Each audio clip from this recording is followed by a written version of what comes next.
Nu ką, tai sveiki visi.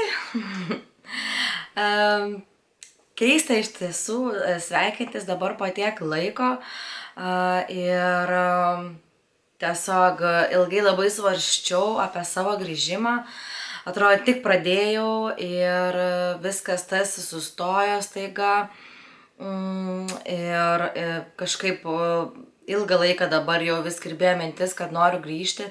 Iš tiesų norėjau net nesustoti ir toliau kurti video ir jau apie grįžimą vis kiekvieną dieną galvojau, bet dėja taip gavosi, kad pasiryžau tik šiandieną ir noriu pasiaiškinti, kodėl, kas atsitiko, tai kodėl aš pradingau. Tai visų pirma, kas atsitiko po tų vestuvių, tai, žinot, kai užsisuki, ruošies, kadangi dar ir pati organizavau viską, tai atrodo gyvenimas pilnas visokio veiksmo. Ir tada tos vestuvės praėjo, viena diena greitai, buf. Ir viskas. Ir atrodo viskas pasibaigė. Tai kažkokia liko, nežinau, ne kaip tuštuma, bet atrodo, kad dalis mano gyvenimo kažkur dabar pradingo, nes nebėra kur dėti tos energijos ir visa kita. Tai čia buvo tokia pirma priežastis, dėl ko po truputėlį pradėjo slopti mano nuotaika. Atrodo, kažko pradėjo trūkti gyvenime. Ir taip pat susidarė toks dalykas, kad per tuos metus turėjau 3 operacijas, tai be abejo šiek tiek slegia ir taip pat nemažai nelaimių, laidotuvių visokių buvo, kuriuose reikėjo dalyvauti ir be abejo ištikusi asmeninė krizė, kaip aš vadinu, visiška duobė kažkokiu tai momentu pas mane buvo ir aš nežinojau, kaip iš jos išlipti. Labai norėjau keisti darbą, keisti sritį, norėjau kažką labai keisti savo gyvenime, kažką naujo mokytis, pradėti, bet niekaip negalėjau suprasti, ką aš noriu ir ką aš noriu daryti, ką aš dar galiu sugebėti, nes aš 11 metų atidaviau vienai sričiai, dirbau grožio srity ir man toks jausmas, kad aš atrodo nieko nebemoku, nieko nebesugebu, tik tą vieną dalyką daryti. Ir giliai viduj tikiu, kad kažką daugiau galiu daryti, nes tikrai esu gana protinga ir jaučiau, kad mano tas smegenėlės buvo pradėjusios merdėti. Bet niekaip nežinojau, į kurią pusę save nukreipti. Ir va tas dalykas mane visiškai nusmukdino, nes tiesiog nežinojau, nei ką noriu daryti. Bandžiau kažką tai investuoti, kažkokią tai versliuką pradėti, bandžiau tai tą, tai aną ir tokia pasiklydusi, pati nežinanti iš savęs, ko aš noriu. Aišku, per tą visą stresą, slogias nuotaikas, vėl prieaugau svorio. Ir paskutinį video realiai jau kaip dėjau, montavau, tai jau nebegalėjau tam video į save žiūrėti ir šiaip netei paspaudžiau upload, kad tiesiog įdėti tą video, galvoju, ten tiek pripasakau viską, tai jau kaip nors. Bet kažkas pasidarė, kad ta savivertė antiek sumažėjo pas mane, kad visai pradėjau savęs nemylėt, čia prieaugau svorio, kaip aš dabar atrodau, kaip čia žmonės į mane žiūrės, pripratę esam tam Instagrame, Facebook'e matyti tos visus gražius dailius žmonės, tobulom figūrom ir man kažkaip net gėda pasidarė eiti į kažkokią tai YouTube'o pasaulį su tai savo video, kai atrodo čia ir žandukai, ir rankytės, mano žodžiu, tai tokia labai kažkaip labai nemaloniai, nesmagiai jaučiausi. Ir dėl to čia buvo didžiausia priežastis, dėl ko aš nustojau daryti tos video, nes pradėjau savęs gėdytis. Ir pradėjau labai save nuvertinti ir galvoti, kad čia nieks nežiūrės tų mano video, niekam čia neįdomu, žiūrėti į mane čia tokią negražią ir visa kita. Ir kažkaip, taip nugrimzdau ir va taip gyvenau iki naujų metų, kuo toliau, tuo labiau. tas grimzdimas mano vyko. Tai natūraliai gavosi taip, kad aš pradėjau slėptis, nebedėti jokių nuotraukų iš vis nei į Instagramą, nebesifotografuoti, kažkur atrodo nebesinori niekur eiti ar kažkur dalyvauti. Atrodo, norisi užsidaryti. Taip pat dar buvo ir persikraustimas po vestuvių. Taigi turėjom persikraustyti į kitą vietą gyventi. Tai persikraustėm į sodus, į namą. Ir realiai, čia man tokia labai faina oazė buvo tas toks pabėgimas, atrodo, kurio aš taip ir norėjau. Kur mes labai gyvenam tokioje dabar vietoje, kur mažai aplinkui ir tų kaimynų, tokia labai ganėtinai atoki vietovė. Ir man tai buvo pats geriausias dalykas tuo momentu, ta tokia, nežinau, vienatvė. Kažkaip pradėjau vengti ir susibūrimų su šeima, ir to bendravimo, man taip norės atsiskirti nuo visų. Ir aišku, taip pat su vyru vis pagalvojom ir kad norėtume ir šeimos didesnės, tai tas visas stresas, tos visos blogos nuotaikos, visos tos tokie dalykai, jie irgi tam dalykui nepadeda. Tai labai džiaugiuosi, kad mes čia persikraustėm ir turbūt, nežinau, tiek visko krovėsi per tą laiką ir atėjo nauji metai. Aišku, tie nauji metai pagrindinis dalykas yra tas, kad aišku užsibrėži naujus tikslus, kažkaip su šeima susėdom ir kalbėjomės ir klausėme vieni kitų, kokie kitų metų planai ir visa kita. Ir va tada kažkaip pradėjau galvoti, kad turiu kažkaip išlysti iš to užburto rato. Ir tada pradėjau galvoti apie tai, ką aš noriu toliau daryti.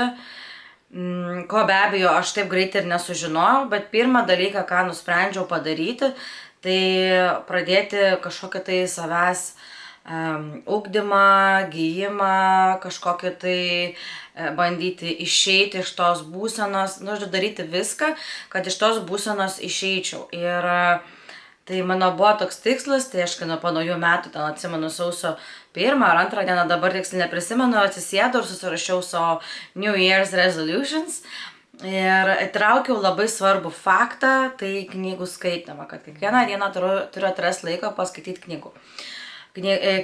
Ir ne šiaip kokią knygą, o saviugdos knygą. Tai aš tų knygų turiu iš tikrųjų nemažai prisipirkusi, jau iš seniau. Ir atsimenu, buvau pradėjęs skaityti vieną knygą, kur skaičiau beveik metus, niekaip negalėdavau rasti laiko ar motyvacijos ją perskaityti, nežinau, irgi buvo savotiškas ne koks tarpsnis. Ir aš sutikau savo vyrą ir 2 metus tos knygos nebepaėmiau rankas. Tai užsibrėžiau savo tikslą tą knygą pabaigti ir tada perskaityti ją iš naujo. Tai taip ir padariau. Ir taip užsivedžiau, kiekvieną dieną rasdavau laiko.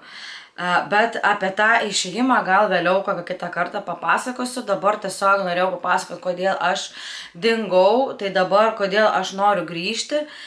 Grįžti noriu, nes, kaip jau minėjau, aš ir nenorėjau sustoti, tiesiog buvo blogas tarpsnis. Ir kažkaip atrodo, kad vis dar turiu ką papasakoti, tai norėčiau pabaigti, aišku, ir su savo vestuviniais video, nes aš esu nemažai tam prifilmavus.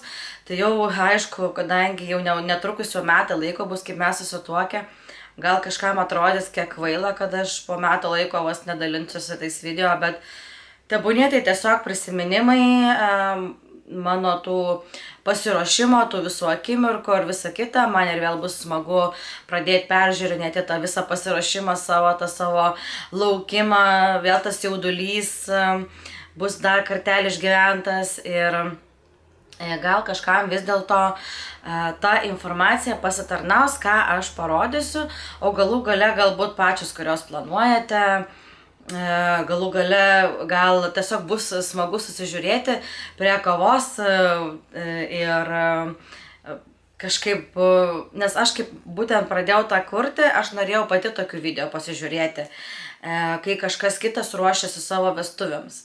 Ir aš tokių video neradau, todėl ir man atėjo ta mintis, kad aš noriu pabandyti kažką tokio daryti. Tai gal dabar tiesiog tų tokių prisiminimų principų pabandysiu padaryti tam tikrų serijų. Gal kažkas kažką naudingo pamatysit, ar įdomaus, ar šiaip tiesiog, sakau, smagiai susižiūrės. Ir tikiuosi praleisime smagiai laiką.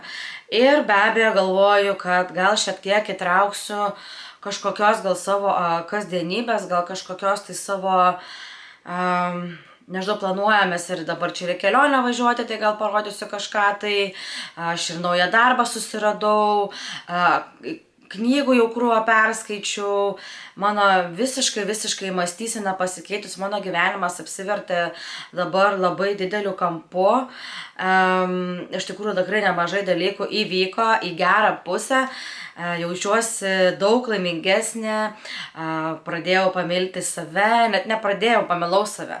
Vien tai, kad aš čia atsisėdau, būdama netobula, būdama net liekna instagraminė gražuolė, vien tai jau duoda man labai daug, kad aš jau galiu atsipalaiduoti, vėl tai daryti, su jumis kalbėtis ir iš tikrųjų niekas mes nesam tobuli, bet kiekvienas turime kažką gražaus savyje ir galbūt norėčiau kažkiek pradėti ir šitą žinutę skleisti. Tai jeigu jums bus įdomu, tikrai su mielu noru pasidalinsiu savo atradimais, savo mylimom kokiam knygom, kurias perskaičiau, kurios labai patiko, paliko įspūdį. Ta tokia, nežinau, galbūt mano kažkoks toks atsiverimas apie šitos dalykus gal padės kažkuriai iš jūsų, jeigu esate panašioj pozicijoje ar jaučiatės panašiai, kažkaip slogiai ir visa kita. Tiesiog paprasti, žemiški, žmogiški išgyvenimai, kaip aš iš tos duobės išlipau, iš kurios nežinojau, kaip išlipti. Buvo tikrai toks nelengvas tarpsnis, tai dabar, kai pasižiūriu atgal, tai wow. O dabar jaučiuosi visai kitaip ir atrodo pasiruošusi, nežinau, nugalėti pasaulį vėl. Tai tikiuosi, kad mano tas entuziazmas kažką iš jūsų gal ir užkrės. Plus man neprašal būtų motyvacijos gauti taip pat ir iš kitų, tai ir iš jūsų, kažkiek to ir palaikymo galbūt. Man dabar šiuo metu labai padėjo knygos, klausausi podcastų įvairių irgi, kai galiu, kai turiu laiko.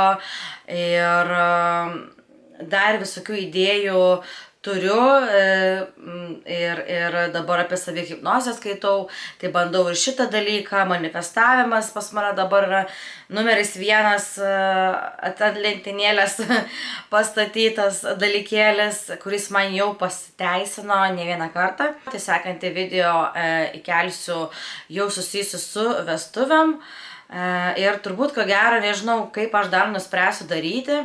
Labai smarkiai neteiskit, nesmerkit, labai tikiuosi nesulaukti kažkokių labai blogų komentarų, nes man dabar yra labai jautrus šitas periodas, labiau gal norėtųsi kažkokio tai paskatinimo, nes vien tai, kad atsisėdau dabar čia pasikalbėti su jumis, man tai yra labai didelė irgi paskata dabar toliau veikti, toliau daryti, toliau judėti link saviugdos, savigydos.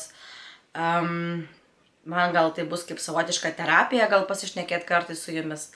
Ir tiek, tai nežinau, kaip minėjau, nežinau, kokiu principu darysiu, ar darysiu vieną video kasdienišką, vieną vestuvinį, ar dar kažkaip tai bus matyti, tiksliai nesu dar nusistačius. Realiai džiaugiuosi, kad tiesiog sugebėjau išdrįsti vėl čia atsisėst ir pasikalbėti su jumis, tai tiesiog labai ačiū, kas peržiūrėjot šitą video.